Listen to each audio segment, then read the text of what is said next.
Olá pessoal, muito boa noite a todos, meu irmão Fabrição, querido.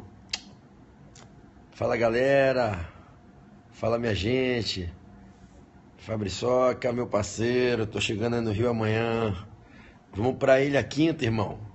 Vamos pra Ilha do Urubu, quinta-feira, que tem Flamengo e Grêmio. Aninha, minha linda. Mila, nossa, quanta gente do bem, pessoal do Esquadrão STF. Galera do Coaching Exame de Ordem. Gente, eu tô aqui em Salvador, exausto. Foi pauleira hoje aqui, mas foi tão maravilhoso. Amanhã, enfim, eu chego ao Rio de Janeiro para estar com meus filhos depois de 10 dias longe de casa, 10 noites longe de casa. Hoje foi muito especial aqui em Salvador. Quero agradecer a galera aí, Cacá, Nani, pessoal que estava aqui hoje. Pessoal do Café e Direito, beijo grande. Bom, eu vou puxar algumas dicas com vocês aqui de direito constitucional e direito tributário para que a gente possa dar essa estudadinha de fim de noite, começo da madrugada. Eu tenho certeza que vocês vão adorar. Eu quero agradecer, eu não posso aí falar o nome de todo mundo porque não dá tempo, é muita gente, mas eu saí de casa na semana passada. Quero agradecer ao pessoal de Manaus, já vi que Camilinha tá aí, que me recebeu na terça-feira. Pessoal de Belém, que me recebeu na quarta. A galera de Fortaleza, que foi lindo na quinta-feira, lotado de gente. Sexta e sábado, Recife, lindo, lotado o auditório. Domingo foi um show em Maceió. Ontem, Aracaju, que galera linda. E hoje, lotadaço aqui em Salvador, transbordando de gente, quase não deu no auditório. Tivemos que botar cadeira ali atrás, tudo apertado. Vocês de Salvador foram incríveis hoje. Então, eu vou começar aqui as dicas. Eu quero agradecer a todos vocês por tudo, tá? O carinho que vocês têm comigo, com o Portal F3. Muito obrigado. Quem não conhece o Portal F3, F3 quer dizer Foco, Força e Fé. O Portal F3 é o meu curso. Vocês aí do Brasil inteiro conheçam na internet, no Instagram, Portal F3.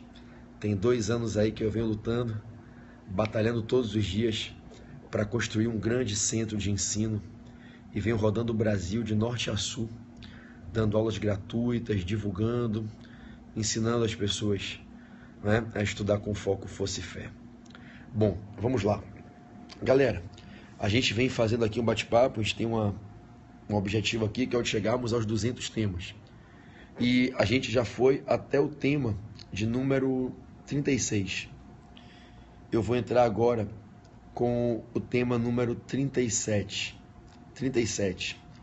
Vai ser direito constitucional, súmulas vinculantes. Então, galera de João Pessoa, a gente vai estar junto às sexta de noite, sábado. Anota aí. Tema é o número 37. Vamos lá, tema 37. O nome do tema é súmulas vinculantes. Vamos falar um pouquinho sobre súmulas vinculantes, direito constitucional? Show de bola? Bom, vou pedir para a galera aí segurar um pouquinho agora as mensagens. Pedir para todo mundo aí parar de escrever. Quem puder, faz isso aí que o Vinícius Uraitã, meu parceiro lá de Cuiabá, fez. Convida os seguidores. Bota o dedinho aí no contador, de onde saem os corações. E convidem os seguidores. Isso que a Bela fez, Júlia, né? Felipe Gondim, meu parceiro lá do Rio. Luciele também, minha lindinha lá do Rio, né? A galera toda que tá aí na live. Então, se vocês puderem, convidem os seguidores. Isso aí, valeu Emerson, valeu Loureiro, todo mundo. E eu vou começar agora a falar de súmulas vinculantes, tudo bem? Bom, o examinador pode elaborar uma questão envolvendo esse assunto. As súmulas vinculantes, um instituto que passou a ser introduzido no direito constitucional brasileiro a partir da emenda 45, a famosa reforma do judiciário, a emenda 45 de 8 de dezembro de 2004. Tome nota, o Instituto das Súmulas Vinculantes é previsto expressamente na Constituição, no artigo 103, dígito A. Anota aí no teu caderno, as súmulas vinculantes. A gente fala de tema com previsão expressa na Constituição, no artigo 103, dígito A. E a lei que regulamenta as súmulas vinculantes, anote aí por favor, é a Lei 11.417. Lei 11.417 de 2006, ok? Bom, gente, o que é súmula vinculante? A súmula vinculante é um documento que o Supremo Tribunal Federal edita anunciando um entendimento.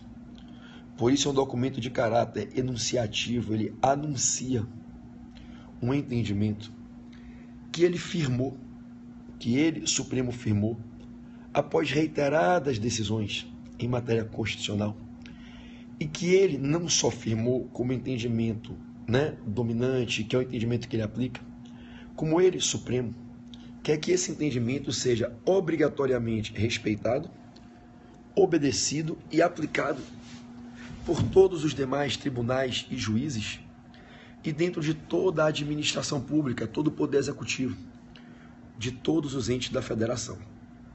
A súmula vinculante é um documento que o Supremo Tribunal Federal edita anunciando, enunciando, um enunciado, um anúncio, um enunciado, um entendimento que ele firmou em diversos processos em que ele foi julgando a mesma matéria, a mesma questão. Ele firmou um entendimento, estabilizou aquele entendimento e diz, olha, essa é a minha jurisprudência consolidada, esse é o entendimento que eu firmei julgando várias vezes essa matéria constitucional, mas eu tomei uma decisão. Eu estou aprovando esse documento, que olha o nome, súmula vinculante, para que a partir da publicação desse documento eu dê um recado a todo o judiciário e a todo o executivo do país inteiro. Ninguém fica autorizado a partir de hoje a contrariar esse entendimento quando se deparar com um caso concreto, como um desses casos aqui, que me fizeram adotar esse entendimento. Então a súmula, ela tem o adjetivo vinculante, porque vinculante é o efeito dessa súmula. A súmula vinculante, ela vincula todo o judiciário e todo o executivo a obedecerem aquele entendimento, de modo a que, a partir da publicação dessa súmula vinculante, todos os juízes, todos os tribunais, toda a administração pública, estadual, municipal, do Distrito Federal ou da União, direta ou indireta, ficam obrigados, os órgãos do judiciário, a administração, ficam obrigados, todos eles, a respeitarem esse entendimento, a não agirem em comportamentos contrários a esse entendimento, a não tomarem decisões em processos judiciais ou administrativos de modo contrário a esse entendimento. Então, súmula vinculante é um documento que o Supremo Tribunal Federal edifica para expor um entendimento que ele firmou e vincular todo o executivo e judiciário brasileiro a acatá-lo. Com a súmula vinculante, o STF retira dos juízes e tribunais, o STF retira dos agentes da administração pública o poder de agirem de forma contrária a esse entendimento. O entendimento vincula. A Constituição da República foi emendada com a emenda 45 de 2004 para permitir ao Supremo fazer isso, para dar esse poder ao Supremo Tribunal Federal de escolher certos entendimentos. É claro que tem alguns limites, algumas orientações para que o Supremo obedeça na hora de fazer isso, eu vou chegar lá. Mas quando o Supremo edita uma súmula vinculante, o que a emenda constitucional 45 fez, ao emendando a Constituição, autorizar o Supremo a fazer súmulas vinculantes, foi: o Supremo escolhe alguns entendimentos, em alguns cases, e ele diz, olha, chega, cansei de assistir órgãos do judiciário, juízes e tribunais, desrespeitando a autoridade dessas minhas decisões. Cansei de assistir conflitos entre juízes e tribunais, entre órgãos do judiciário e da administração, nessa matéria. Eu já disse qual é a palavra final, eu já pacifiquei esse entendimento. Eu já disse que isso é constitucional, eu já disse que isso é inconstitucional, eu já disse que isso pode, eu já disse que isso não pode. Eu cansei de assistir as controvérsias atuais que estão acontecendo, que estão gerando grave insegurança jurídica, multiplicando processos idênticos sobre esse assunto. Eu cansei, sabe? Eu já julguei isso mais de 10, mais de 20 vezes. E tem juízes em varas de fazenda, em varas cíveis, em varas únicas, em varas da Justiça Estadual, da Justiça Federal, na especializada, tem TJinhas, tem TRFs, que estão desrespeitando a autoridade desse meu entendimento. E estão gerando conflitos, ora dizem que pode, ora dizem que não pode, o que eu já disse, ou que pode, ou que não pode, eu já dei a palavra final. Então o Supremo, quando ele se depara com essas situações, em que ele vislumbra controvérsias entre órgãos do judiciário e da administração quanto a certo entendimento em matéria constitucional que ele já pacificou, e ele constata que essas controvérsias estão acarretando grave insegurança ao sistema jurídico, gerando insegurança jurídica. O que é que o Supremo faz? O Supremo edifica uma súmula vinculante e diz: acabou. Acabou a controvérsia. Ninguém agora pode ter posição contrária a essa. Essa é a minha posição.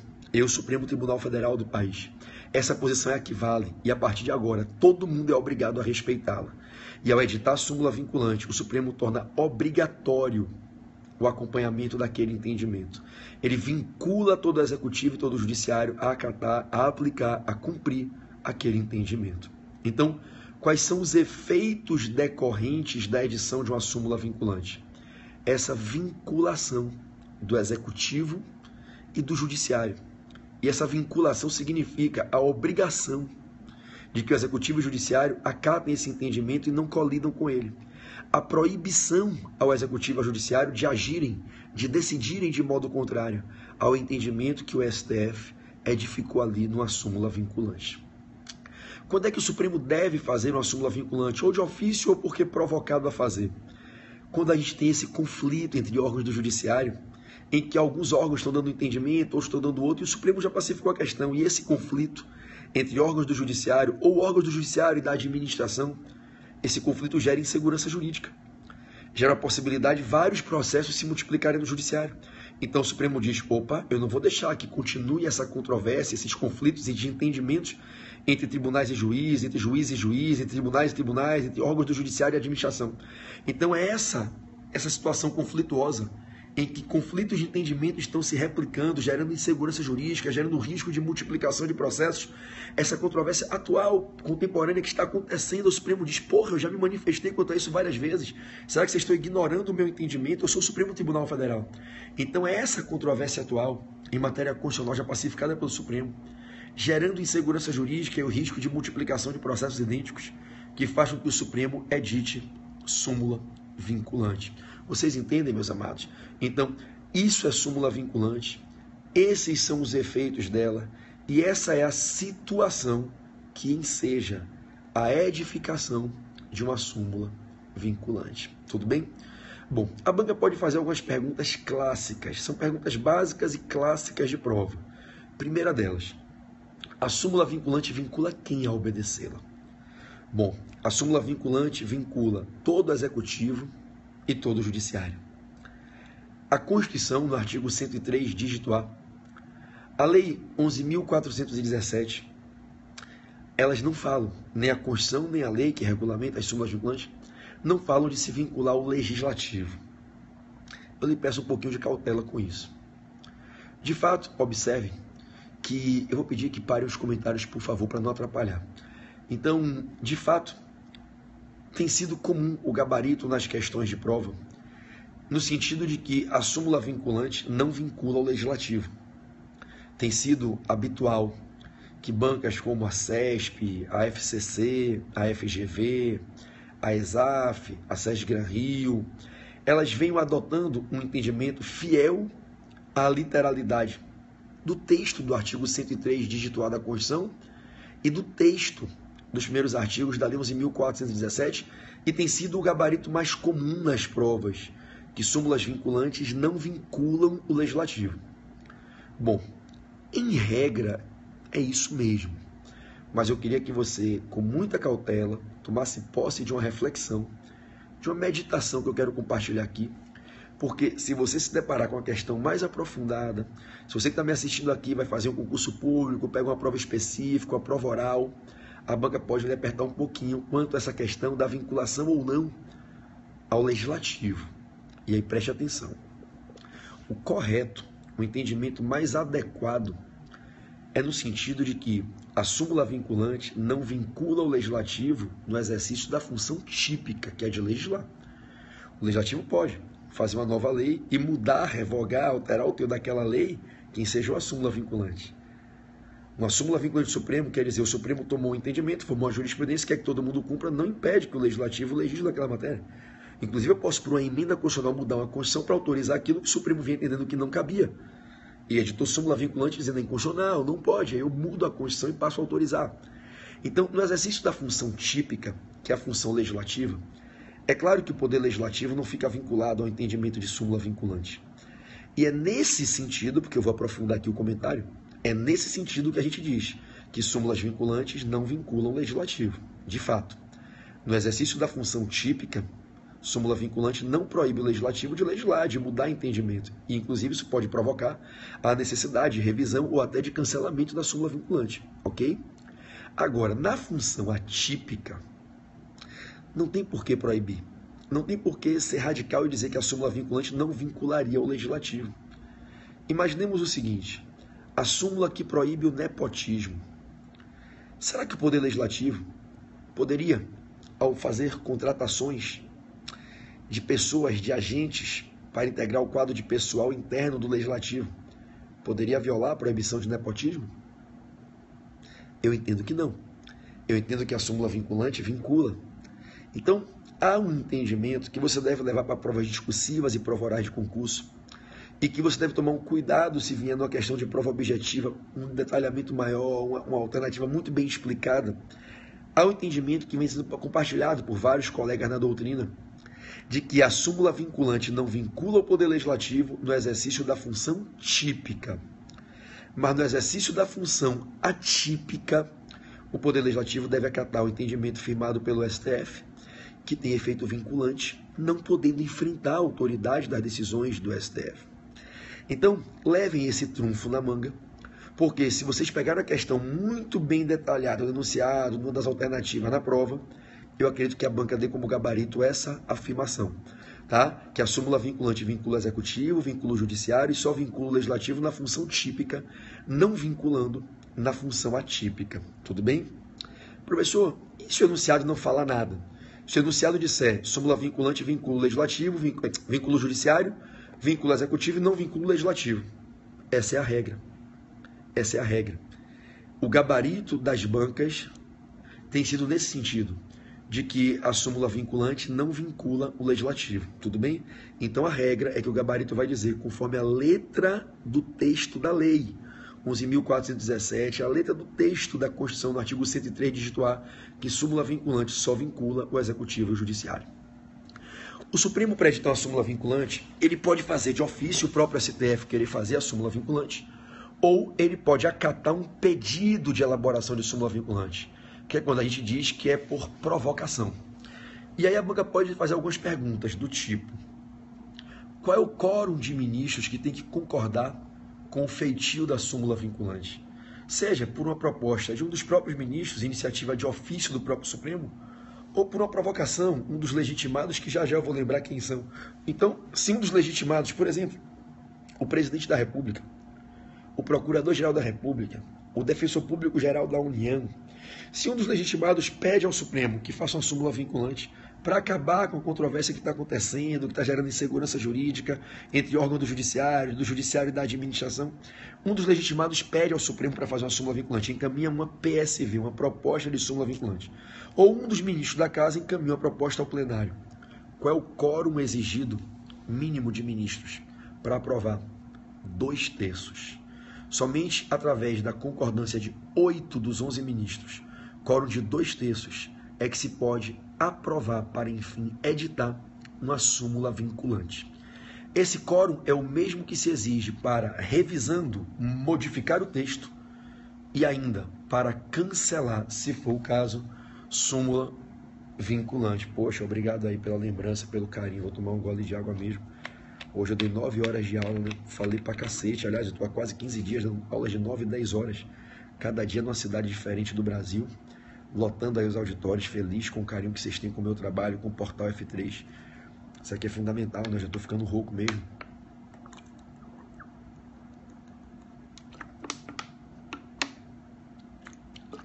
Obrigado, gente. Obrigado pela preocupação e pelo carinho. Então, na prova, o quórum é o mesmo para editar, revisar e cancelar. Cuidado com as pegadinhas de prova. 2/3 para editar, 3/5 para cancelar. 2/3 para editar, maioria absoluta para cancelar. 2/3 para editar, 1/3 para revisar. 2/3 para tudo. 2/3 para fazer, 2/3 para mudar, 2/3 para cancelar a súmula vinculante, ok? Bom, a banca pode lhe perguntar quem é que pode encaminhar ao Supremo proposta de súmula vinculante. Gente, quem são os legitimados?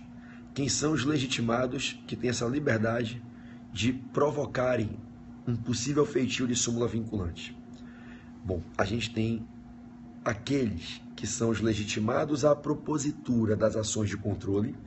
Então, todo aquele que pode ajuizar ADI, ADO, ADC e ADPF, e mais os tribunais, o Defensor Público Geral da União e os municípios, mas os municípios dentro de um limite. Os municípios, quando são partes em processos, e o tema que é o objeto da lide, que é o tema do processo em que o município é autor ou réu, está sendo alvo de controvérsia judicial, de controvérsia da administração com o judiciário e está gerando insegurança jurídica.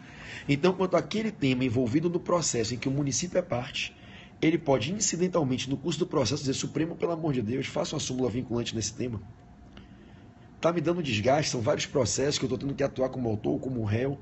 Você já tem entendimento pacífico, a gente está brigando no judiciário sem necessidade e está tendo conflito de entendimentos entre o judiciário e a administração e tem matéria pacificada com o senhor aí em cima.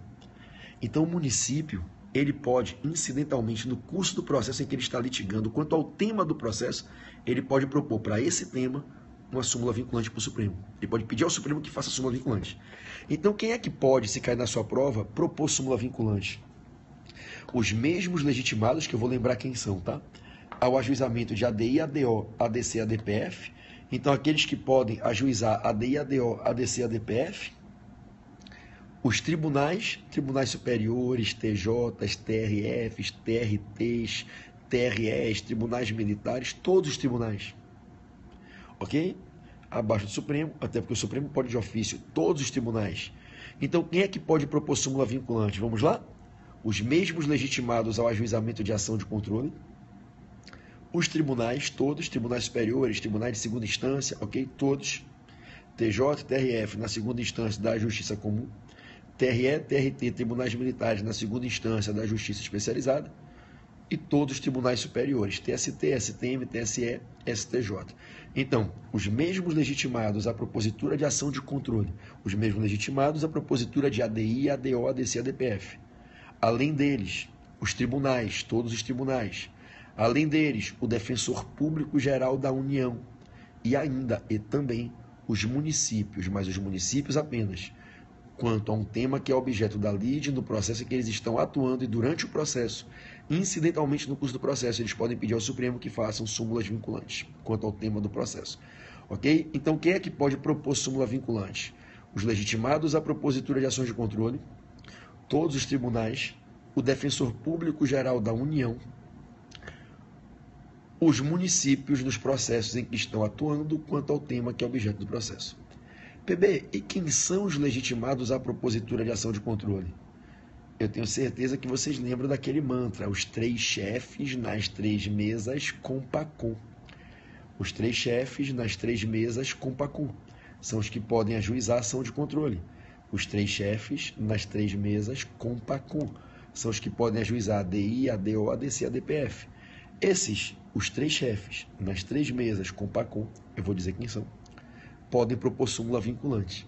Além deles, que são os legitimados à ação de controle, os 3 chefes nas 3 mesas com PACOM, além deles, o Defensor Público Geral da União, todos os tribunais e os municípios nos processos em que são parte quanto ao tema objeto do processo. E quem é que pode ajuizar a ação de controle mesmo? Os 3 chefes nas 3 mesas com PACOM. Os 3 chefes. Chefe do Poder Executivo da União, Presidente da República. Chefe do Poder Executivo dos Estados e DF, governadores. Chefe do Ministério Público da União, PGR. Os 3 chefes. Chefiam o Executivo Federal, chefiam o Executivo dos Estados e DF, chefiam o Ministério Público da União. Lembrem que basta escrever uma sigla. Minha amiga Andréa, lá de Fortaleza. Um beijo, meu irmãozinho Glauber, querido aqui da Bahia. Basta escrever o nome de um chefe, PGR. Lembre, PGR. Se tirar o G, PR, Presidente da República. Se botar o G, PGR, Procurador da República. Se deixar só o G, governador. Então, governador, Presidente da República, PGR. Os 3 chefes. Nas 3 mesas diretoras, a mesa que dirige Câmara dos Deputados Federais, mesa que dirige o Senado e a mesa que dirige os parlamentos dos estados e DF, né? Assembleia Legislativa Estadual, Câmara Legislativa do DF. Compacom. Conselho Federal do AB, partido político com representação no Congresso Nacional, confederação sindical ou entidade de classe de âmbito nacional. Então, quem é que pode ajuizar ação de controle? E esses que podem ajuizar ação de controle também podem apresentar propostas de súmula vinculante. Quem é que pode ajuizar ação de controle? Que é quem pode propor súmula vinculante também. Os 3 chefes, nas 3 mesas, Compacom. Eu passo na cabeça do Executivo Federal Estadual, passo na cabeça do Legislativo Federal Estadual, passo na cabeça do Ministério Público, passo na cabeça da OAB e chamo 3 entidades privadas, de direito privado. Quem é que pode ajuizar ação de controle? Primeiro escalão do Executivo Federal Estadual, primeiro escalão do Legislativo Federal Estadual, primeiro escalão do Ministério Público, primeiro escalão da Advocacia e chamo 3 pessoas jurídicas de direito privado. Aninha, olha para mim, Aninha. Quem é que pode ajuizar ação de controle? Alto escalão do Executivo Federal Estadual, Presidente da República, governadores. Alto escalão do Legislativo Federal e Estadual e do Distrito Federal. Mesa diretora da Câmara dos Deputados Federais, mesa diretora do Senado da República, mesa diretora de Assembleia Legislativa Estadual ou Câmara Legislativa do Distrito Federal. Alto escalão do Ministério Público, Procurador-Geral da República. Alto escalão da Advocacia, Conselho Federal da OAB, o órgão supremo do Conselho da OAB, né, da Ordem dos Advogados do Brasil. O Conselho Federal é o órgão superior, o órgão supremo da Ordem dos Advogados do Brasil. E 3 particulares, 3 pessoas jurídicas de direito privado, minha amiga querida e amada Andréa, né, paizinho lá de São Paulo, e meu irmãozinho Vinícius Uraitão lá de Cuiabá. Então, quem são os particulares, as pessoas de direito privado? Compacom, né? Não é nem Compacom, né? É o PACOM só, né? Partido político com representação no Congresso Nacional, confederação sindical ou entidade de classe de âmbito nacional, ok? Então, preste atenção. Quem é que pode, meus amigos amados, eu amo vocês muito, a Evelino lá de São Paulo, o pessoal de Fortaleza está todo aí na live, daí é uma querida que eu amo de paixão, o pessoal todo aí, tá? Então, vem comigo, Nirelli, porra, só gente do bem aí que eu amo pra cacete, galera que eu conheço pelo nome aqui, conheço todo mundo, né? Então, vamos lá. Quem é que pode ajuizar ação de controle? Vamos de novo? Os 3 chefes nas 3 mesas, Compacom. Quem são os 3 chefes? Chefe do Executivo da União, chefe do Executivo dos Estados e DF, chefe do Ministério Público da União. Nas 3 mesas, vamos lá, Glauber, nas 3 mesas, mesa diretora da Câmara, mesa diretora do Senado e mesa diretora Mária aqui de Salvador, mesa diretora dos parlamentos dos Estados e DF. Compacom, Conselho Federal do AB, partido político com representação no Congresso Nacional, confederação sindical ou entidade de classe de âmbito nacional. Esses 3 últimos são pessoas jurídicas de direito privado, partido político com representação no Congresso Nacional, confederação sindical, entidade de classe de âmbito nacional, em regra são particulares. Então, quem é que pode propor súmula vinculante? Os 3 chefes nas 3 mesas Compacom, que são os legitimados à ação de controle lá do artigo 103 da Constituição, como bem colocou aí o Glauber Torres, meu parceiro querido, meu irmãozinho que eu amo de paixão, o Glauber, né, que daqui a algumas semanas vai estar me dando a carteira de advogado dele, porque ele vai passar agora na 2ª fase tributária do AB e vai me dar essa carteira vermelha. Eu tenho o maior orgulho do Glauber, que veio lá do coaching, exame de ordem comigo, né? E agora está comigo aí, vai passar, se Deus quiser, agora nessa prova aí de setembro, vai pegar a carteira vermelha. Então, Glauber, você e a galera toda, quem é que pode propor súmula vinculante? Os mesmos legitimados, ali a sacaninha, te amo. Laila Pedrosa, que saudade, Laila, um beijo. Os mesmos legitimados à propositura de ação de controle, o Defensor Público Geral da União, todos os tribunais e os municípios nos processos em que litigam, incidentalmente no curso do processo, mas apenas quanto ao tema objeto do processo. Fechado? Então, esses são os legitimados a pedirem súmulas vinculantes. 2 observações finais para a gente revisar a súmula vinculante com chave de ouro aqui, tá? Em alto nível, a gente fechar a súmula vinculante aqui em alto nível. 2 observações finais, tá? Primeira, galera, cuidado porque em todo e qualquer pedido de feitio de súmula vinculante, que o proponente não seja o Procurador-Geral da República, sempre que quem pedir para o Supremo aprovar uma súmula vinculante for uma outra autoridade que não o Procurador-Geral da República, ou seja, o Presidente da República pediu para fazer súmula vinculante, Grande Filipão, STF, Esquadrão STF, 2ª fase constitucional, aprovado com a gente, Grande Felipe. Então, todas as vezes que quem pediu para fazer a súmula vinculante foi uma outra autoridade que não o PGR, o Supremo só pode aprovar depois que a PGR der um parecer.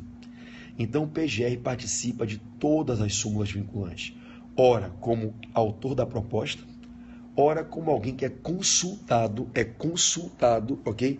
É consultado para dar opinião, para dar o parecer. É claro que o parecer do Ministério Público da União, edificado pelo Procurador-Geral da República, não vincula o Supremo, mas o Supremo tem que ler o parecer, ele tem que entender como o Ministério Público pensa. É como se o Constituinte quisesse dizer assim, é fundamental a participação do PGR.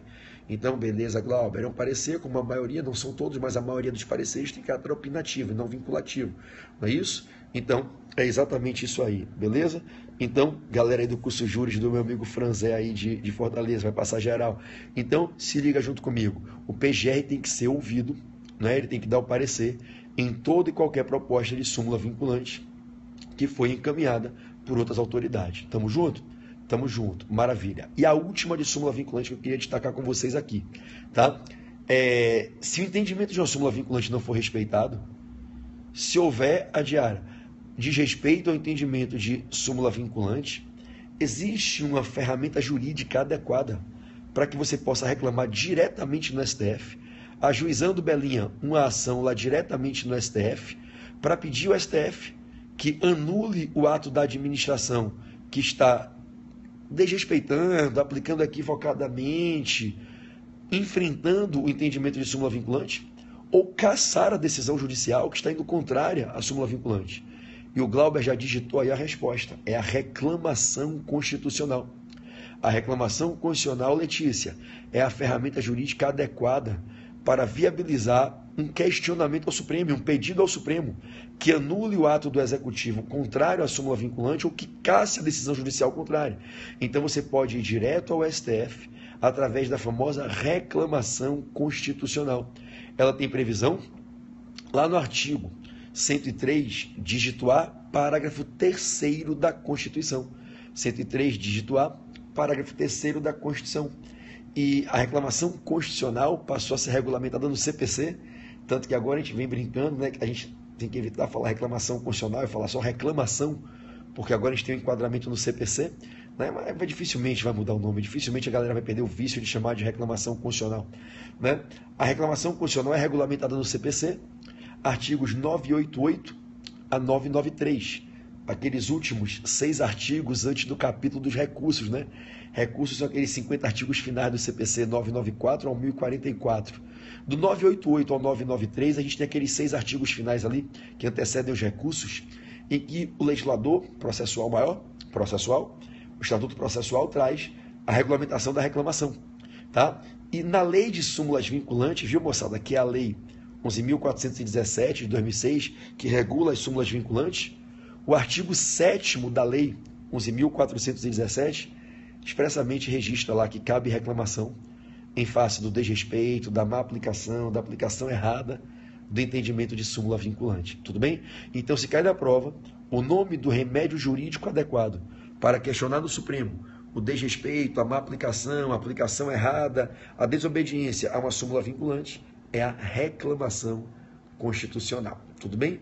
Bom, deixo para trás esse tema, vamos para o próximo. Deixo para trás esse tema maravilhoso que a gente viu aqui, o tema da reclamação constitucional, ok? E eu vou entrar com vocês com outro tema super importante do direito constitucional. E eu vou trazer para vocês um tema no âmbito do controle de constitucionalidade agora, né? Vou trazer para vocês aqui um tema no âmbito do controle de constitucionalidade. Alguém tinha perguntado se súmula vinculante pode ser objeto de controle, tá? Bom, obviamente que em sede de ADI e ADC não. Alguns colegas defendem que em sede de ADPF poderia caber. Eu, em particular, entendo que não cabe, mas a doutrina tem alguns colegas que defendem que, como a ADPF, no que tange ao teu objeto, não tem essa limitação, né, que tem na ADI e na ADC, de só poder atacar ato de caráter normativo na ADI, a ADC decisões judiciais. Alguns colegas entendem que a ADPF, porque pode atacar todo e qualquer ato do poder público contrário a preceito fundamental constitucional, alguns colegas defendem, né, que seria possível, não é, atacar em sede ADPF o teor de súmula vinculante. Eu, em particular, não sou simpático à tese, não. Tudo bem? Para quem perguntou, é a minha opinião. Eu acho que a gente não deveria confundir. No máximo, talvez, para discutir um vício de legalidade no procedimento de feitio da súmula vinculante, talvez. Não é? Um vício de inconstitucionalidade no feitio, no procedimento, talvez. Mas em tese, não. Tá certo? Bom, respeitando a posição dos colegas que pensam de modo diferente. Vamos falar agora de um outro tema, tá certo? Um outro tema, já ficou para trás súmulas vinculantes, e o tema agora, que vai ser o tema de número 38, tá certo? É o seguinte, inclusive essa pergunta foi pergunta de alguns concursos públicos, né? Se a gente pode, através da DPF, questionar entendimento de súmula vinculante, existem duas correntes na doutrina. Bom, tema 38, objeto de ADI e ADC, objeto de ADI e ADC, no controle abstrato de constitucionalidade. Objeto de ADI e ADC, no controle abstrato e Estácio de constitucionalidade. Né? Objeto de ADI e ADC, no controle abstrato de constitucionalidade. Tássio, vamos lá, garotão. Você é a rapaziada toda aí, meus irmãozinhos queridos aí, estão invadindo a madrugada, né, 1h da manhã, estudando aqui Constitucional. Gente, o objeto da ADI é mais amplo que o objeto da ADC.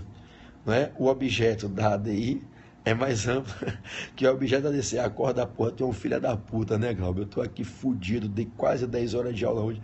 Maluco, eu tô há 10 dias fora de casa, rodando que nem um sacana pra cima e pra baixo. Ontem o pessoal de Aracaju é testemunho, eu acabei a aula em Aracaju ontem, 8 e porrada, quase 9 da noite no auditório. O transfer para me trazer para Salvador de carro estava marcado para 8 horas. Eu cheguei no hotel 9h20, o transfer era 1h20 me esperando. Foi o tempo de eu subir, tomar uma chuveirada, eu vim sem jantar, meu irmão. Na estrada, quase 4 horas, com chuva. Cheguei aqui no hotel 1 e porrada da manhã. Fiquei com insônia, não conseguia dormir. Né? Aí fiquei ouvindo os áudios que minha filha mandou para mim, fiquei ouvindo mais de 50 vezes os áudios que Laís me mandou. Aí fui dormir 2 e porrada, quase 3 horas da manhã, para acordar cedo hoje. Fiz periscope de manhã, tive uma reunião com o César aqui, fiz periscope de manhã, dei aula até agora. Fui jantar ali com o César aqui no Boi Preto, cheguei agora no hotel. Amanhã cedo já vou para o aeroporto. Mas enfim, né? Vamos lá, Mari, vamos lá, Glauber. Eu amo esse sacaninha, ele sabe o tanto que eu adoro ele. Né? Vamos lá. Então, o tema ela mandou áudio para você, tio Glauber, isso aí, né? Então, porra, Tássio, você tem falta pra cacete. A pequenininha, então, que é grudada comigo. Pedrinho já tá maiorzinho, 10 anos, entende um pouco mais. Sente falta, claro, mas entende mais. Laís não. Laís, porra, chora, sofre pra cacete. Né? Amanhã eu sou dela. Então, vamos lá, vamos voltar aqui. O tema agora é objeto da ADI e da ADC. É o tema 38, tá certo? Na ADI, o objeto é mais amplo. A gente pode, através de uma ADI, atacar lei. O ato normativo com força de lei federal, estadual e do Distrito Federal em matéria estadual. Na ADI, eu posso, sendo um legitimado, evidentemente, um daqueles legitimados do artigo 103 da Constituição, eu posso, através da ADI, pedir ao Supremo que declare no controle abstrato, no controle principal, abstrato, concentrado, a inconstitucionalidade tanto de lei ou ato normativo com força de lei, exemplo, medida provisória, um ato normativo com força de lei, federal, estadual e do Distrito Federal, desde que seja em matéria estadual. É dizer, a ADI pode levar ao Supremo a análise de uma suposta inconstitucionalidade de ato normativo, legal, com força de lei, da União e dos Estados. Do DF também, quando for matéria estadual. Exemplo, uma lei do Distrito Federal em matéria de PVA. É uma lei do Distrito Federal em matéria estadual, entende? Quando eu pego, por exemplo, uma lei do Distrito Federal em matéria de segurança pública, é uma lei do Distrito Federal em matéria estadual. Então, quando eu pego lei federal, lei estadual ou lei do Distrito Federal em matéria estadual, ô Carol, que bom te ver aqui, beijo grande, dê um beijão para Yuri, seu namorado noivo, né? Então, um beijão para ele. Yuri é um dos meus melhores monitores, é um cara que está pronto, preparadíssimo, começando a dar aula já, que orgulho dele. Um beijo para você e para Yuri. Beijo, querida. Tá? Muito querida, bom te ver aqui. Tá? Então, a ADI pode atacar. Eu posso pedir ao Supremo que declare a inconstitucionalidade de lei ou ato normativo com força de lei federal, estadual e do Distrito Federal em matéria estadual. A ADC só é trabalhada no campo de lei federal. Quando a gente ajuiza uma ADC, O que é que legitima o ajuizamento da ADC? Vamos lá, Isa. A gente ajuiza, Belinha, uma ADC quando está diante de uma situação em que a gente percebe que no judiciário está havendo uma controvérsia atual, grave, entre juízes e tribunais, entre órgãos do judiciário, a respeito da validade, da constitucionalidade de certa lei federal, certo ato normativo com força de lei federal. E essa controvérsia, Karine, no judiciário, está gerando insegurança jurídica. Por exemplo, imaginem que uma lei federal foi aprovada para dar garantias a servidores da União que exercem certos tipos de funções e ocupam determinados cargos. Vamos imaginar que tenhamos esses servidores federais espalhados em vários lugares do Brasil. Imagine você que o TRF1 na primeira região está dizendo que essa lei é inconstitucional e que esses servidores não fazem jus ao benefício. Mas no Rio Espírito Santo, o TRF2 está dizendo que a lei é constitucional e os servidores federais que ficam no Rio Espírito Santo fazem jus ao benefício. Olha que merda! São servidores que exercem a mesma função ou com o mesmo cargo, mas alguns estão lá no Rio, outros estão aqui na Bahia, e aí o TRF1 está dizendo que a lei é inconstitucional e não existe o direito ao benefício. O TRF2 está dizendo que a lei é constitucional e tem direito ao benefício. O fato é, tem servidor que está tendo benefício, tem servidor que não está tendo, mas são todos servidores federais e a lei é uma só. Então, meu irmão, a lei é constitucional ou inconstitucional? Percebam, Suerda, minha amiga linda de Recife, te amo, linda, que saudade de você. Percebam que essa controvérsia judicial, quanto à aplicação ou não, quanto à validade ou não, quanto à constitucionalidade ou inconstitucionalidade de lei federal, gera uma puta insegurança no país. Eu quero saber o seguinte, a lei é constitucional ou inconstitucional? Porque tem tribunais que estão dizendo que é constitucional, tem tribunais que estão dizendo que é inconstitucional. Isso está gerando grave insegurança jurídica. É essa controvérsia judicial que gera insegurança jurídica quanto à constitucionalidade de lei federal e que eu tenho decisões dizendo que é constitucional, decisões dizendo que é inconstitucional, é essa controvérsia judicial que legitima o ajuizamento da ADC para que através da ADC o legitimado que está lá ajuizando a ADC peça ao Supremo que declare a constitucionalidade, porque ele entende que as decisões certas são as que estão declarando a constitucionalidade. E aí ele vai pedir ao Supremo que declare a constitucionalidade. Então, quando a gente fala do objeto da ADC, na ADC eu só posso pedir ao Supremo que declare a constitucionalidade de uma lei ou um ato normativo com força de lei que está sendo objeto de controvérsia judicial quando essa lei é federal. Então, só cabe a ADC para a lei federal. Já a ADI, ela me permite pedir ao Supremo que declare a inconstitucionalidade de lei ou ato normativo com força de lei federal, estadual ou do Distrito Federal em matéria estadual. Vocês entendem, meus amigos? É por isso que a gente diz, toma cuidado, porque o objeto da ADI é mais amplo que o da ADC. Se você pegar o artigo 102, inciso 1, a linha A da Constituição, 102 é o artigo das competências do Supremo. Inciso 1, competências originárias. Inciso 2, recurso ordinário. Inciso 3, recurso extraordinário. O artigo 102 é o artigo das competências do Supremo. Competências originárias no inciso 1, competências recursais nos incisos 2 e 3. Inciso 2, competência recursal ordinária, quando o Supremo julga em ROC, 102, inciso 2, A e B. E o 102, inciso 3, quando o Supremo julga em recurso extraordinário. Ok? 102, inciso 3, A, B, C, D. Então, observa. O 102, inciso 1, é aquele que edifica as competências originárias do Supremo. 102, inciso 1, alíneas A até R. São 17 competências originárias do Supremo. Beleza? A primeira linha, 102, inciso 1, alínea A, vai definir que compete ao Supremo processar e julgar ordinariamente a ADI em face de lei ou ato normativo com força de lei federal, estadual ou do Distrito Federal em matéria estadual, e a ADC em face de lei federal. Então, não cabe ADC em face de lei estadual, em face de controvérsia judicial, quanto à validade, quanto à constitucionalidade de lei estadual.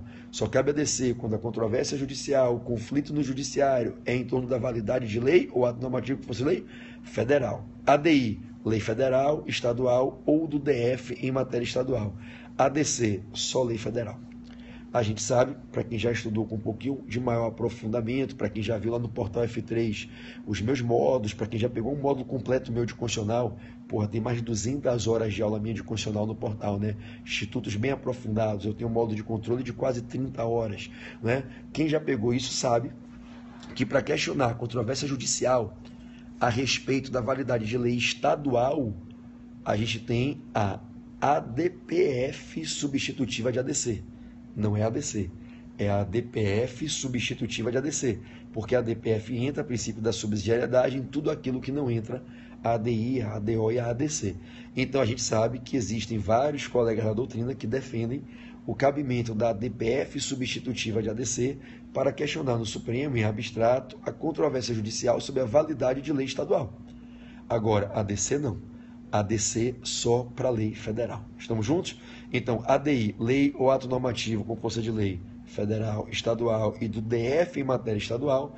ADC só para pedir a declaração de constitucionalidade de lei ou ato normativo com força de lei federal, que está sendo objeto de controvérsia judicial atual e que está acarretando grave insegurança jurídica. Esse foi o rápido bate-papo no tema 38. 38, objeto da ADI e da ADC. Tudo bem? Beleza. Bom, galera, tema 39, eu vou com vocês para tributário. Tema 39, a gente vai para tributário. Tributário, anota aí, tema 39, competência residual tributária. Competência residual tributária. Tema 39, competência residual tributária. Tema 39, competência residual tributária. Ok? Bom, a competência residual tributária, anote, ela está em 2 artigos da Constituição. Ela está no artigo 154, inciso 1, artigo 154, inciso 1, e no artigo 195, parágrafo 4º. 154, inciso 1, e 195, parágrafo 4º. Se a sua segunda fase for tributário ou constitucional, me dá a honra de te treinar por 7 semanas, que eu vou te capacitar para você brigar pela tua aprovação. Você vai ter um treinador super dedicado, que bate a matéria toda e que vai lhe dar chances de brigar por uma nota 10. Eu não estou dizendo que você vai passar, porque eu não posso lhe garantir isso. Seria soberbo da minha parte dizer que todo mundo vai passar, ainda que praticamente todo mundo passe, né? E o que eu posso te dizer é que eu vou te treinar com muita garra, com muito amor, e você vai ter totais condições de fechar a sua prova toda. Tudo bem? Constitucional e tributário são as matérias que hoje eu dou segunda fase, beleza? Show de bola. Então, vamos lá, vamos junto. Galera, o que é a competência residual tributária? É uma competência que o Constituinte dá à União, e já anota, e somente a União, Fabi, Ju, Deinha, somente a União possui a competência residual tributária. A União recebe do Constituinte essa competência para, como já disse o Glauber, através de lei complementar, poder criar outros impostos, além dos impostos já previstos na Constituição, e outras contribuições de seguridade social, além das que já estão previstas na Constituição. Repetindo, a competência residual tributária é uma competência exclusiva da União, é uma competência que o Constituinte deu apenas à União, para que a União, através de lei complementar, só se pode exercer competência residual tributária por lei complementar. É matéria reservada à lei complementar. Tá, tia? Então, a competência residual tributária é uma competência exclusiva da União para, através de lei complementar, poder criar outros impostos, além dos impostos já previstos na Constituição, e outras contribuições para a Seguridade Social, além das contribuições já previstas na Constituição. Então, se a União quiser criar um imposto, além dos 13 impostos que já existem na Constituição, a União pode criar. Seria um 14º, um 15º imposto. Esse imposto não previsto na Constituição se chamaria imposto residual, um imposto diferente dos que já estão previstos. E a União pode criar, mas desde que faça através de lei complementar. É a mesma coisa com as contribuições residuais de Seguridade Social. Além das contribuições de Seguridade Social já previstas na Constituição, que são aquelas do artigo 195, incisos 1, 2, 3 e 4, a União pode ser, fez a melhor escolha da sua vida. Você vai entender isso durante o treinamento. Você saiu de uma matéria enorme para uma matéria pequenininha, e 7 semanas é um tempo muito curto para uma matéria grande como penal, como civil. Você fez a melhor escolha da sua vida. A prova de tributário é muito mais fácil que a prova de penal. Você não vai se arrepender e vai pegar o 10 com a gente em tributário. Tributário é muito mais fácil que penal na segunda fase. Você não tem noção do que eu estou lhe falando. Menos conteúdo, menos peça, muito menos matéria, e a banca é muito melhor que a de penal. Mas volta. Então, a União tem na competência residual tributária essa competência que o Constituinte deu a ela para, através de lei complementar, constitucional também é top, a gente vai brocar tudo com 10. A União pode, através de lei complementar, criar outras contribuições para custear a Seguridade Social, além daquelas contribuições para a Seguridade Social já previstas lá no artigo 195, incisos 1, 2, 3 e 4 da Constituição. Então, o que é competência residual? É a competência que a Constituição dá para a União e que a União só pode exercer por lei complementar. É a competência que a União tem para, através de lei complementar, criar outras contribuições sociais para o custeio da Seguridade Social, além das contribuições sociais de Seguridade Social já previstas na Constituição, e para criar outros impostos, além dos impostos já previstos na Constituição, tudo bem? Então a União pode criar outros impostos, além do já previsto na Constituição, um imposto diferente do imposto de renda, do ICMS, do ISS. A União poderia criar hoje um imposto sobre ter helicóptero. Não existe imposto sobre propriedade de helicóptero, IPVA é só sobre veículo terrestre. Já falou sobre isso em uma das dicas anteriores aqui. A União poderia criar hoje um imposto sobre ser proprietário de helicóptero. Para isso, teria que fazer uma lei complementar. Se a União quiser criar uma contribuição residual para a Seguridade, ou seja, uma contribuição diferente daquelas que estão lá no artigo 195, inciso 1, 2, 3, 4, artigo 195, ele elenca as contribuições que já estão autorizadas para a Seguridade Social. Contribuição sobre empregador, sobre faturamento, receita, lucro líquido, folha de salário. Contribuição sobre os empregados. Contribuição sobre os concursos de prognósticos. Contribuições sobre os importadores. A União, Tati, ela pode criar outras contribuições para a Seguridade Social, além dessas fontes de custeio que já estão previstas nos incisos 1 a 4 do 195.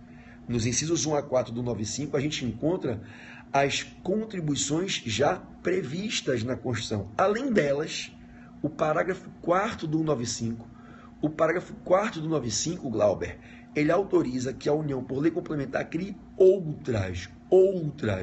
Essas seriam as contribuições residuais. Então, vamos fechar? Vamos fechar. O que é competência residual tributária, se cair na prova, é a competência que a União tem para, através de lei complementar, criar outros impostos, além do já previsto na Constituição, e outras contribuições para o custeio da Seguridade Social, além das contribuições já previstas na Constituição. Essa competência que a União tem para fazer isso se chama competência residual tributária. Aí a banca pergunta, qual é a lei que se deve utilizar para criar um imposto residual? Um imposto que não está previsto na Constituição, lei complementar. Pode uma lei ordinária criar imposto residual? Pode uma lei ordinária criar contribuição residual para a Seguridade? Não, não pode. Só lei complementar. Pode uma lei delegada criar tributo residual? Não, não pode. Só lei complementar. Pode uma medida provisória criar tributo residual? Não, não pode. Só lei complementar. Tome nota de duas observações importantes. Se a União, por lei complementar, quiser criar um imposto residual, o imposto residual tem que ter fato gerador e base de cálculo diferente dos impostos já previstos na Constituição. Um imposto residual tem que ter fato gerador e base de cálculo diferente daqueles já previstos na Constituição. Então, eu não posso criar um imposto residual sobre renda. Já existe imposto de renda. Ok? Do mesmo modo, contribuições residuais para a Seguridade Social devem ter fato gerador e base de cálculo diferente das contribuições de Seguridade Social já previstas na Constituição. Então, a Constituição proíbe o bis in idem. Então, se a União quiser, por lei complementar, criar um imposto residual, ela pode criar, mas não pode ter o mesmo fato gerador e a mesma base de cálculo de um imposto já existente. Se a União quiser criar uma contribuição residual para a Seguridade Social, pode criar, tem que ser por lei complementar e não pode ter o mesmo fato gerador e base de cálculo de uma contribuição já prevista na Constituição. O Constituinte ainda diz que os impostos residuais e as contribuições residuais obedecerão o princípio da não cumulatividade. Então, a gente fala que o princípio da não cumulatividade, que em regra se aplica ao IPI e ao ICMS, também se aplica aos tributos residuais, ok? Então, o que é que você vai levar para a sua prova? Competência residual é exclusiva da União, só se exerce por lei complementar, nunca por lei ordinária, medida provisória ou lei delegada. É a competência que a União tem, somente a União tem para por lei complementar e somente por lei complementar criar impostos residuais ou contribuições residuais de Seguridade Social. Os tributos residuais não podem ter o mesmo fato gerador e base de cálculo dos tributos já previstos na Constituição e ainda obedecerão à não cumulatividade. A última, anote com asterisco. Se a União hoje, por lei complementar, criar um imposto residual, se a União criar um imposto residual, a União é obrigada a entregar 20% da receita aos estados. Então, se a União hoje criar por lei complementar um imposto residual, a União é obrigada a entregar 20% da receita aos estados. Então, vigora regra de repartição de receita, lá no artigo 157 da Constituição, dizendo que a União entregará 20% da arrecadação de eventuais impostos residuais que um dia venham a ser instituídos para os estados. Então, 1/5 da arrecadação dos impostos residuais não fica com a União, se destina aos estados. Tudo bem? Vamos embora. O tema 40, para a gente encerrar essa live, né? Eu falei que eu voltaria, eu anunciei na hora do almoço que eram até o tema 40. Na hora do almoço eu fiz os temas 35, 36, 34, 35 e 36, não foi? Acho que foi. E eu falei que eu faria, né? Esses últimos aqui, eu fiz até o tema 35, eu fiz 33, 34 e 35. E falei que eu voltaria para fazer do 36 ao 40, né? O 37 ao 40. Vamos agora para o tema 40. Fiz 2 de constitucional, vou com 2 de tributário agora, né? Vamos lá. Tema 40, para a gente fechar aqui a pauta com tributário, ok? Repartição de receita tributária nos impostos estaduais. Repartição de receita tributária nos impostos estaduais, tá? Repartição de receita tributária nos impostos estaduais. Gente, os estados possuem 3 impostos. Em 2, ele é obrigado a repartir receita com os municípios. Existem 3 impostos estaduais. Vocês se lembram? São os 3 incisos do artigo 155 da Constituição. Artigo 155 da Constituição compete aos estados e ao DF instituir impostos sobre. Aí tem 3 impostos, são os 3 incisos. Em 2, nós temos regrinha de repartição de receita tributária, obrigando-se o Estado a entregar parte do que arrecada para os municípios. Quais são os 3 impostos dos estados? Vocês se lembram? ITCMD, que é o Imposto sobre Transmissões, Causa-Mortes e Doações, ITCMD, ICMS e IPVA. Quais são os 3 impostos, Flavinha? Que saudade de você, Flavinha, lá de Recife. Um beijo, linda. Né? Então, tchau. Né? Então, quais são os 3 impostos dos estados? ITCMD, ICMS e IPVA. Beleza? Desses 3, apenas o ITCMD não tem regrinha de repartição de receita tributária. Ou seja, se a banca lhe perguntar em qual dos impostos estaduais não se aplica a regra de repartição de receita tributária, somente no ITCMD. O que é que isso quer dizer? 100% da receita arrecadada com ITCMD, 100% da receita arrecadada com ITCMD fica com o Estado. Ele não tem que dar nenhum centavo ao município. É o único imposto estadual dos 3 para o qual não vigora regra de repartição de receita. No IPVA e no ICMS, nós temos regra de repartição. No IPVA, qual é a regra? O Estado entregará 50% da arrecadação do IPVA para o município aonde se licenciou o veículo. Então, o Estado entregará 50% da receita do IPVA para o município do licenciamento do veículo, né? Fica um monte de... Nada contra, né? São trabalhadores, mas fica um monte de garota de programa essa hora no Periscope, né, velho? Invadindo a porra da transmissão da gente. Deixa a galera estudar, ver essa mulher ficar perturbando, porra, né? Dá cada um no seu quadrado, todo respeito à dignidade das garotas de programa, nada contra ela, para ninguém vir com tese feminista me criticar, uma porra, né? Carolzita aí, que é dona de um sex shop, né, Carol? Tem um sex shop top lá no Rio de Janeiro. Recomendo quem quiser comprar presente para namorada, namorado, marido, esposa, né? Carol aí, ó, que tá aí na live, tem o melhor sex shop do Rio de Janeiro, viu? Ela é a dona do sex shop. Imagino, Carol, que deve ter de garota de programa comprando vibrador lá, né? Deve ser uma zorra isso aí, né? Deve ser um arerê. Um dia eu vou visitar lá seu sex shop, viu? Já soube que seu sex shop é um sucesso, galera. Usaram do portal tudo pau. Eu falei que eu vou dar, eu falei lá no curso, velho, isso foi uma rapaz, eu cheguei lá no portal, viu, Carol, na turma presencial e falei que eu ia revistar a bolsa, ia botar a revista. Foi um negócio de mulher escondendo bolsa, mulher parando de mochila, porque vocês estão visitando o sex shop da Carol e depois estão vindo para aula, alguma coisa vocês compraram lá. Quero ver o que é que vocês compraram, quero saber o que é que vocês estão fazendo aí de madrugada, né? Não é brincadeira não, gente. Carol tá aí, ó, compraram todas com você. Eu tô sabendo já que foi uma galera lá do portal e passaram o cerol na sua loja lá, só né? Só Vadimeco gigante, só comprando Vadimeco gigante. Tô sabendo, né? Do arerê que você arrumou com a galera. Carol é uma das minhas grandes amigas. O noivo de Carol é um dos melhores professores hoje que eu tô lançando. Eu tenho uma escolinha de professores e o Yuri, namorado, noivo, né, da Carol, estão aí há anos juntos. O Yuri deu monitoria nas minhas últimas 3 segundas fases e foi aplaudido de pé pela galera. Yuri passou comigo na segunda fase tributária há mais de 5 anos atrás e é o noivo da Carol. Isso é um casal lindo, são maravilhosos, um casal que eu amo de paixão, são amigos que eu ganhei, né? E eu tô aí incentivando e apoiando o seu business. Estou dizendo pra galera, vai no sex shop da Carol, meu irmão, compra alguma coisa, compra um olhinho para passar no corpo pelo menos, né, Carol? Põe uma algeminha, um chicotezinho, uma vendinha, porra, fazer uma brincadeirinha parruda, né? O bonde do PB Gray aí. Mas enfim, vamos voltar para cá. Então, rapaziada, né? Ô, rapaz, que é isso?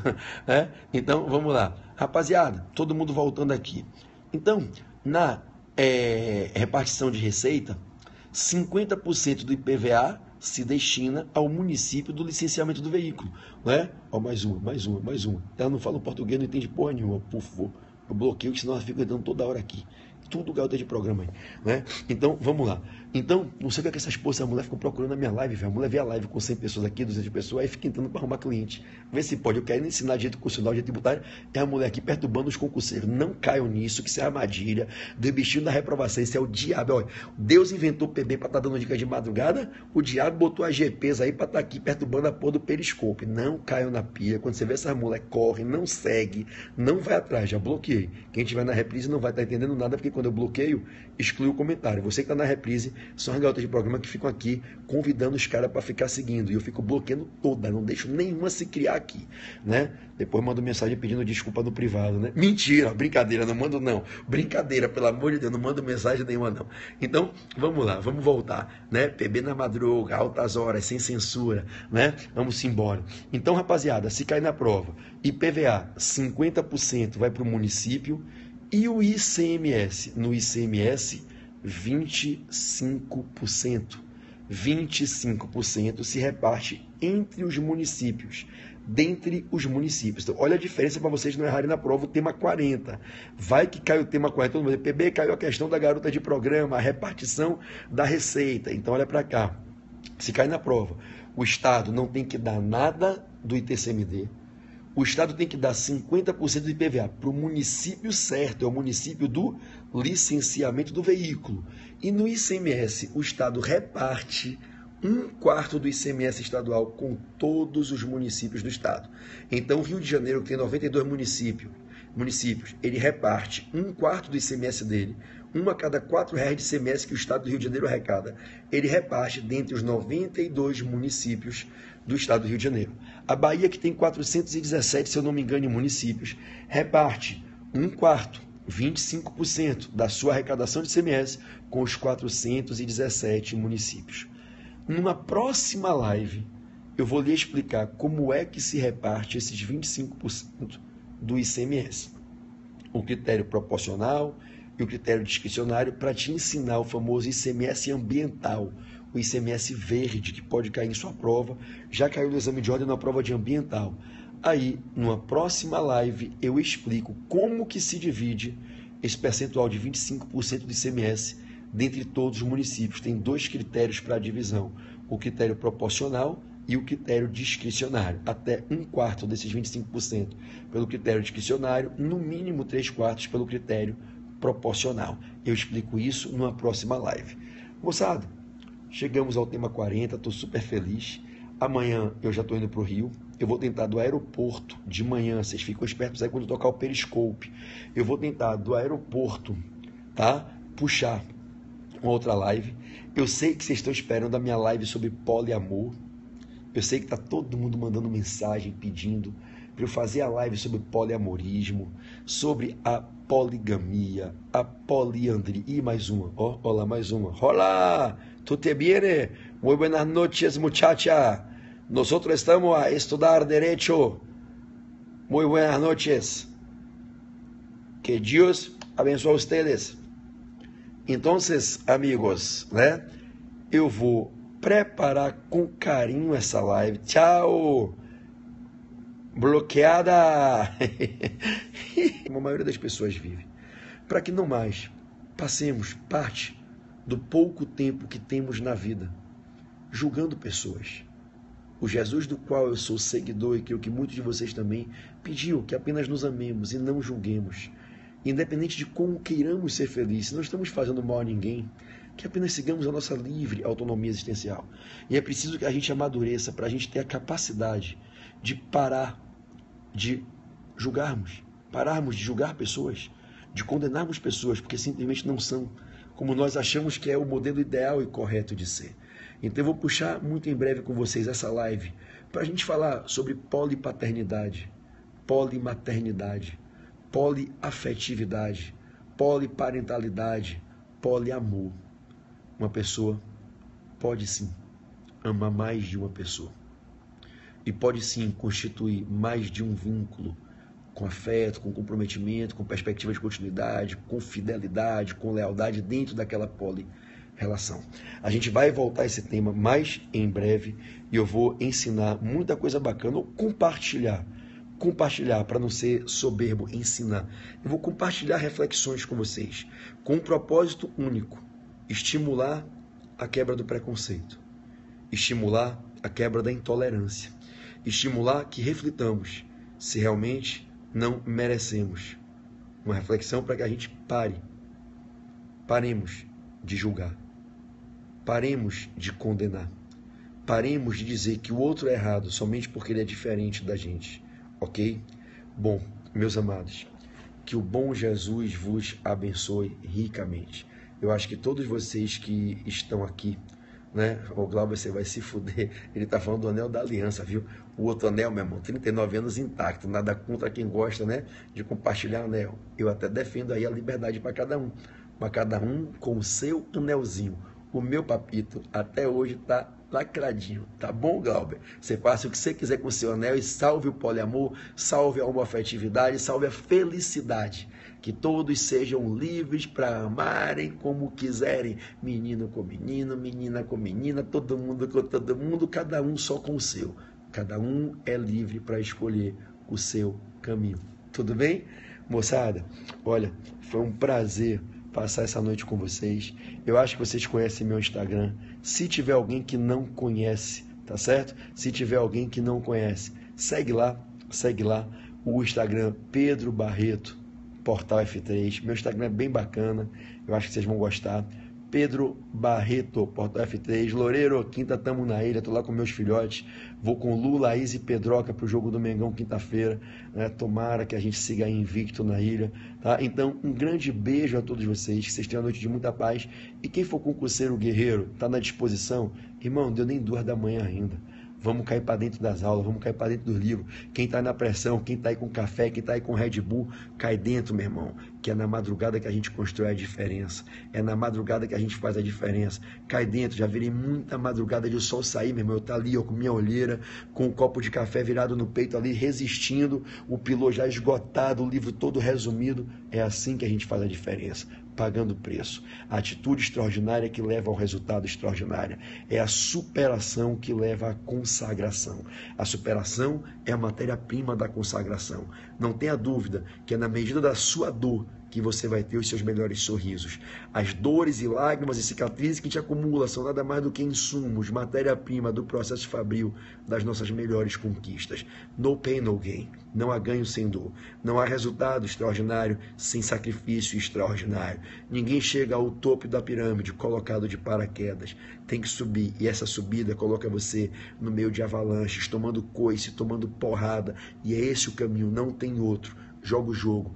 Paga o preço, veste a camisa, se sacrifica, se dispõe a andar onde a maioria não quer sequer passar perto. Se dispõe a sofrer, a aguentar o sofrimento e seguir em frente. Se dispõe a aprender a caminhar tomando porrada, aguentando a dor e entender que tem que ser um pouco ou um muito de Rocky Balboa todo dia na tua vida. Tomar porrada e continuar andando, porque é assim que a gente chega lá. A maioria das pessoas não se dispõe a pagar o preço, a maioria das pessoas não se dispõe a trabalhar mais do que os outros, a estudar mais do que os outros, mas querem ter o que os outros têm. Então, irmão, se você quer ter o que a minoria tem, faça o que a minoria faz. Paga o teu preço, joga o jogo, paga a porra do preço, renuncia, se sacrifica com paciência, com persistência, com resiliência, com humildade, com amor próprio, com autoestima, com muito foco, força e fé. E o que eu digo a você é: gafe, gafe, gafe, gafe, gafe, gafe. Alguns vão entender. Gafe, gafe, muito gafe, gafe na sua vida. Tudo bem? Que Deus te abençoe, que você siga firme e forte e muito gafe, gafe. Nathalie, bota mais um H. Fabi, bota mais um H. G-H-A-F, G-H-A-F. Bota o H no segundo gafe também, tá certo? Gafe, gafe, gratidão, humildade. Triplo A, ambição, autoestima, atitude, felicidade. Garra, honestidade, amor e fé. Gafe, gafe. Agora sim, Fabi, gafe, gafe. Gratidão, humildade, ambição, autoestima, atitude, felicidade. Garra, honestidade, amor e fé. Beleza? Tamo junto? Simbora, todos nós, avante e rumo ao nosso sucesso. Que Deus abençoe. Sejam muito felizes. Espero revê-los amanhã de manhã do aeroporto com os próximos temas 41 a 45. Melhor abraço do mundo, verdade, sempre muito bom. O abraço é o beijo das almas. Não é? O abraço é apenas o momento da execução de um contrato que os corações prepararam antes dos corpos se conhecerem. E com o abraço a gente executa esse contrato que os corações unidos em Deus assinam antes mesmo dos corpos se encontrarem. Um contrato em que a gente diz: olha, quando a gente se encontrar, a gente vai apenas compartilhar o amor. O abraço é o encontro de duas almas compartilhando a pureza do amor que Deus coloca no coração de todos nós. Beleza? Fiquem com Jesus e até a próxima.